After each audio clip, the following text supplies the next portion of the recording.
AP ముఖ్యమంత్రి చంద్రబాబు ఢిల్లీ పర్యటనకు వెళ్లనున్నారు. ఈ నెల 14న సాయంత్రం ఢిల్లీకి పయనం కానున్నారు. కేంద్ర హోంశాఖ, ఆర్థిక శాఖ, జలశక్తి శాఖల మంత్రులను ప్రత్యేకంగా కలవనున్నారు.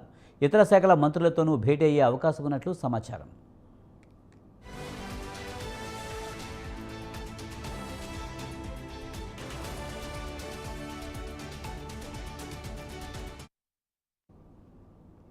వైసీపీ నేతలపై మంత్రి కొల్లు రవీంద్ర మరోసారి మండిపడ్డారు. రప్పారప్ప అని రోడ్లపై తిరుగుతుంటే చూస్తూ ఊరుకోవాలని ప్రశ్నించారు. సినిమాలో డైలాగులు చెప్తే తప్పేంటని నిస్సిగ్గుగా మాట్లాడుతున్నారని, జగన్ విధానాలను ప్రజలు గమనిస్తున్నారని అన్నారు.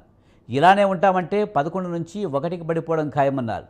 సాక్షాత్తు జగన్ కోర్టు వాయిదాలు ఎగ్గొట్టి తిరుగుతున్నారని, చిత్తశుద్ధి ఉంటే కోర్టులలో తమ తప్పు లేదని నిరూపించుకోవాలన్నారు మంత్రి. చూసాం 1 ఇయర్ లో ఇవాళ 5 సంవత్సరాలు జగన్మోహన్ రెడ్డి రాష్ట్రాన్ని మొత్తాన్ని కూడా సర్వనాశనం చేశారు, విధ్వంసాలు చేశారు, అంతా అస్తవ్యస్తం చేశారు. అసలు పరిపాలన లేదు, ఎవరికి సమస్య చెప్పుకోవాలో తెలియనటువంటి పరిస్థితి. ఇవాళ ఈ సంవత్సర కాలంగా పరిపాలన మొత్తం కూడా ఒక మార్గంలో పెడుతూ అటు కేంద్ర సపోర్ట్ కూడా తీసుకున్నాం. పోలవరం పనులు స్టార్ట్ చేసాం, అమరావతి పనులు స్టార్ట్ చేసుకున్నాం. ఇవాళ రోడ్లన్నీ కూడా గుంతలమైపోయినటువంటి రోడ్లన్నీ కూడా బాగు చేసుకున్నాం. వెల్ఫేర్ స్కీమ్స్ ఏదైతే ఇవాళ పెన్షన్స్, ఇవాళ 64 లక్షల పెన్షన్స్ ఇస్తున్నాం. ఏ రాష్ట్రం కూడా, ఈ దరిదాపులు ఏ రాష్ట్రం కూడా దగ్గరగా లేనటువంటి పెన్షన్లు, పెంచినటువంటి పెన్షన్లు ఇస్తా ఉన్నాం. 3 గ్యాస్ సిలిండర్లు ఇస్తున్నాం. ప్రతి ఇంటికి దాదాపు ఇప్పటికి 2 కోట్ల గ్యాస్ సిలిండర్లు ఇచ్చాం. అదేవిధంగా తల్లికి వందనం మొన్ననే ఇవ్వడం జరిగింది.